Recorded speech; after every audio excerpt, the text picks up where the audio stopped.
រដូវកាលទី8បានទៅលើធីមម៉ា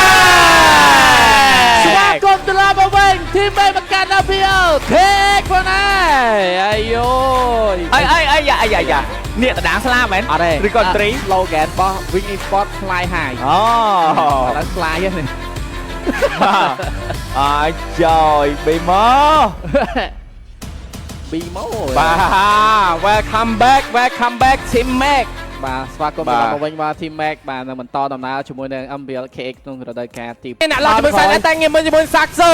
បានមកខៀវទៅលើ Denzo មកវិញដូចគ្នាបានដែរតែកុំភ្លេចទីមេរបស់ Silent អូយទីមេរបស់ Live ក៏ឈឺដូចគ្នាបានដែរ2ដងនិង3តែប៉ុណ្ណោះអាយ៉ា3-2ព្រាមលៀងចាំមើលសល់ Spider សល់ K Tank តែសមាជិករបស់ Team Mac សល់ជាមួយនឹង Live ដែរជាមួយនឹង Hack Claw របស់គាត់ទាត់ឡើងឈាមកងយកតែម្ដងជាមួយនឹង 10 Stack បាទព្រាមលៀងចង់អែនជាមួយកាយ៉ាងណា Saxo មួយទល់ស្មើជាមួយ Spider អត់ទេព្រាមដកថយវិញជាមួយនឹងការទាត់តែឡើយ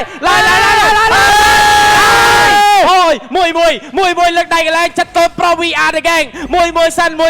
ជាមួយនឹងការ spawn មកតពេលនេះពីសមាជិករបស់ Wing Esport អាយ៉ាក្រុមការងារកុំតន់ដកអូមួយសិនអត់តថ្លៃគេការតណាគេការតឡើយហ្នឹងក៏នៅជ្រិញចំមួយទៀតគាត់ចង់អែនឡើងហ្នឹងចង់យក T3 នៅខាងក្លឹបតបឡែនបាទបើយក T3 បានបើអែនដូចបាទអែនតិចណាបែប4-5 មែនរងចាំឡត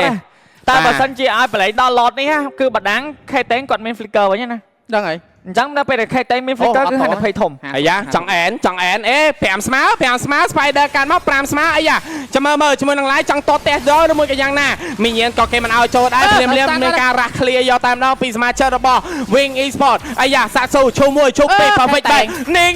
ដេញវាយតែយ៉ាងណាវិញជាមួយនឹង K Tank ខាងក្រោមគេវាយបាក់ថ្មិញខ្ទេចលើ K Tank ឥឡូវមិនមែនជា K Tank ទេជា K Tank ជាមួយនឹងសាំងវិចតតយកតែម្ដងជាមួយនឹង Live ខ្វល់ហើយតតខ្ទេចតតស៊ីជាមួយនឹង Pro Live យកតែម្ដងជាមួយនឹង Pro Live vibe out ជាមួយនឹងជ័យជំនះ is over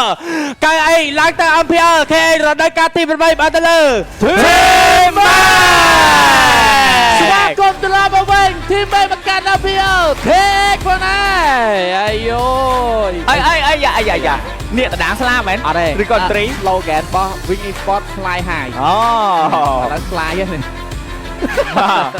អាយបេម៉ូ